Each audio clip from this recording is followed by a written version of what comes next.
In the offerings, you have offering the 5 sensory offerings. 5 sensory and 3 more representing the body, speech, and mind.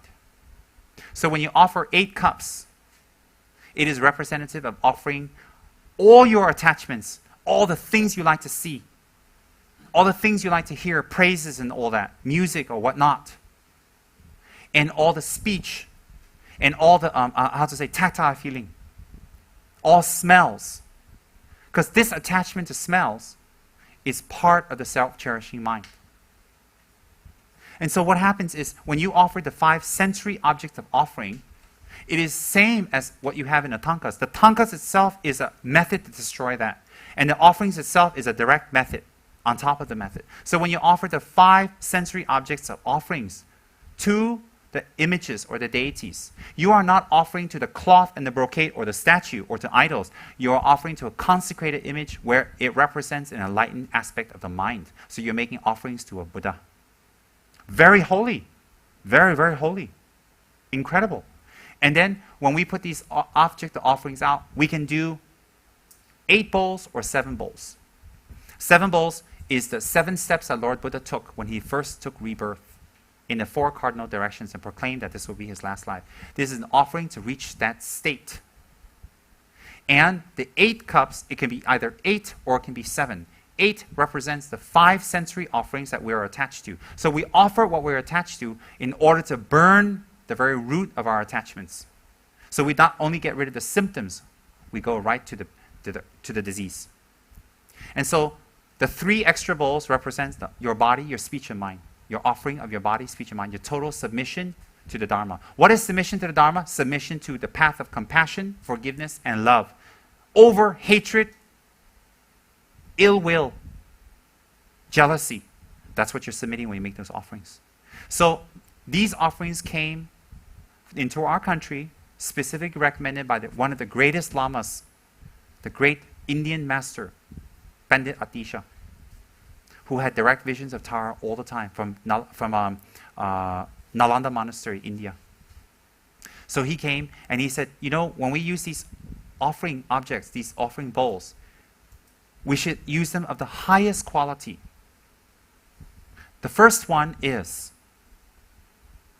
ceramics, clay, wood.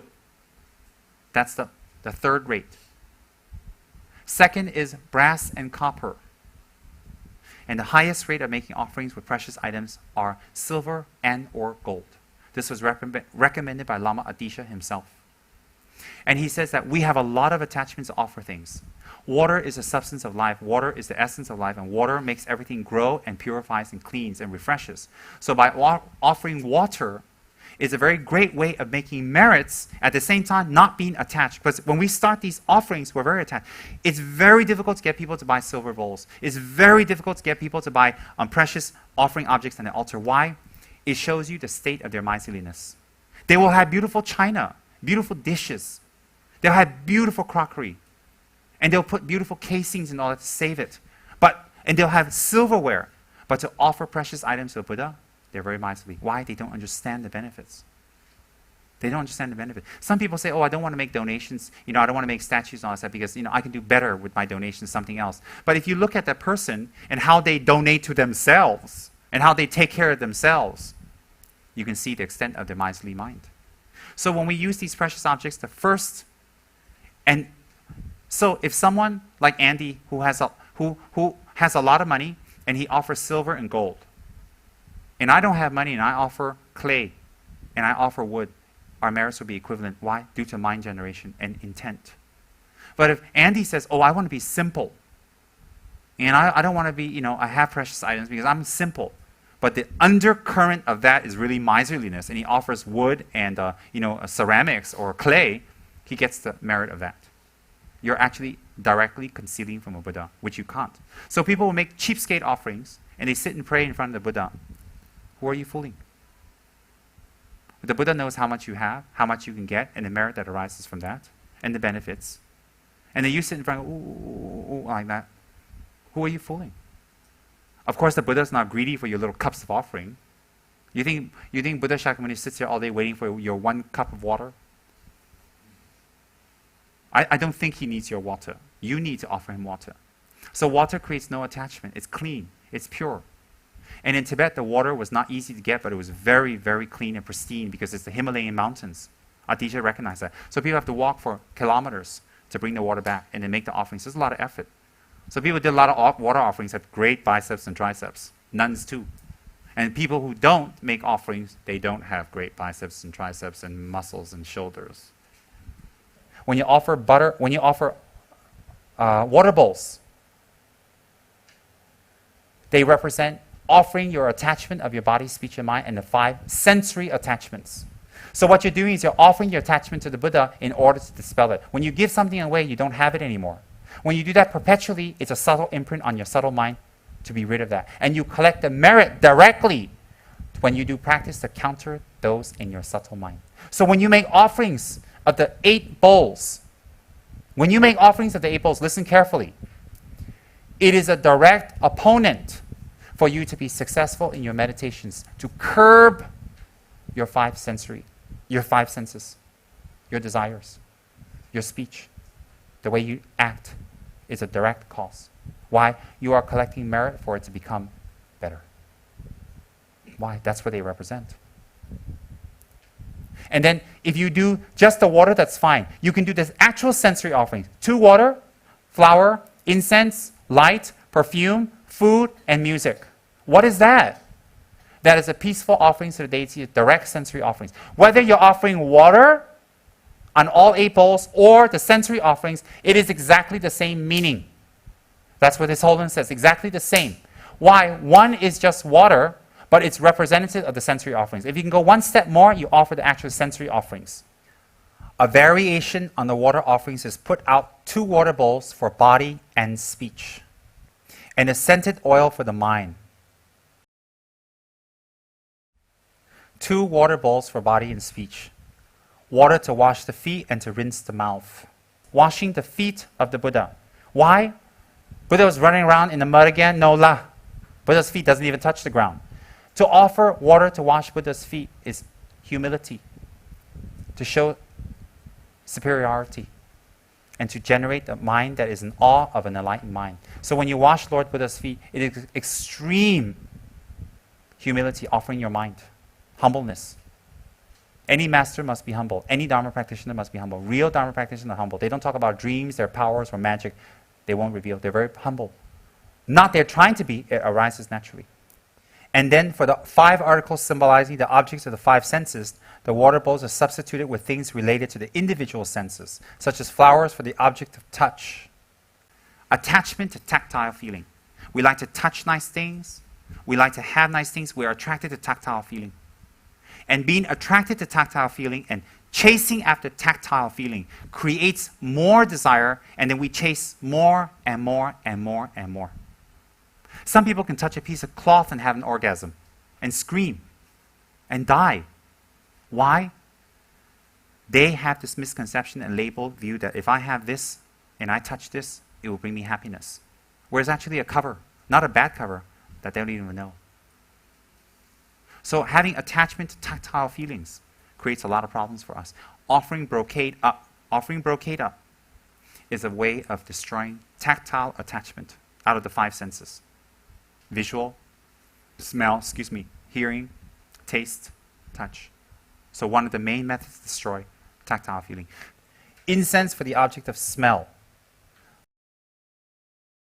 A butter lamp for the object of sight. For the vision.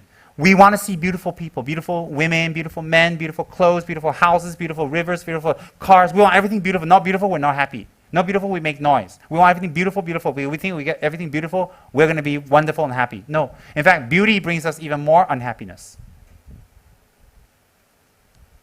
Food for the object of taste. Cutting your attachment towards food. To live for food. To be excited by food. To think about food. To waste your time on food. And from food you develop all types of diseases and problems and difficulties and unhappiness. Why? Why unhappiness from food? If you weigh 300,000 kgs, and you go on the single scene, good luck. You're going to come home single too. Food is a lot of problems for a lot of us. A lot. And attachment. And conch shells or musical instruments for the object of sound. And in fact, these are so important that I've asked Juan many times to go to in Thailand to reproduce these, to make these beautiful and crystal-like and nice so that we can use it here for offerings. And she's working on that in our outlets to have that available for everybody. Let me repeat again. A variation of the water offerings is put out 2 water bowls for body and speech. Water to wash the feet and rinse the mouth, these 2. And the scented oil for the mind. And then for the 5 articles symbolizing the object of the 5 senses, the water bowls are substituted with things related to the individual senses, such as flowers for the object of touch, incense for the object of smell, butter lamp for the object of sight, food for the object of taste, and a conch shell for the object of sound. All the sensory, what we are attached to. When we offer these nicely, beautifully in clean vessels, carefully, well arranged, with concentration, with focus, it is a very powerful method for cutting away our attachments and a direct opponent for lack of awareness and to be accomplished in our meditation practice. When I was in India, before I was sent out to the land of the barbarians, I used to do 500 water offerings a day, every day. I would do that and clean it. I leave it there and then after I do it, I clean it, and then I do it again, and I do it again, because I was doing a water offering retreat with aluminum bowls, but I visualized them as gold. Now I do a lot of offerings. If I hear anybody's doing offerings, I sponsor immediately. Always. Why? I want attainments. I want to cut off my attachments. I want to get out of here. I don't want to be stuck in this situation, next life. And I come across the methods, why not? So making offerings, and then if you go offer it in silver and gold items, on top of that, not only will you have food, resources, and what you need, you'll also be incredibly wealthy. And if you're not born into wealth, you'll be able to obtain wealth to fulfill your purposes. Most lamas are born poverty-stricken, nothing. But they end up in great wealth and they use it to benefit others. Why? From making offerings. And most lamas, they will not be affected by wealth at all. Their mind will never change, their attitude never change from wealth. And you can never influence them with wealth. Why? The whole purpose of getting wealth is not for ego and pride and personal gain. It is to benefit others.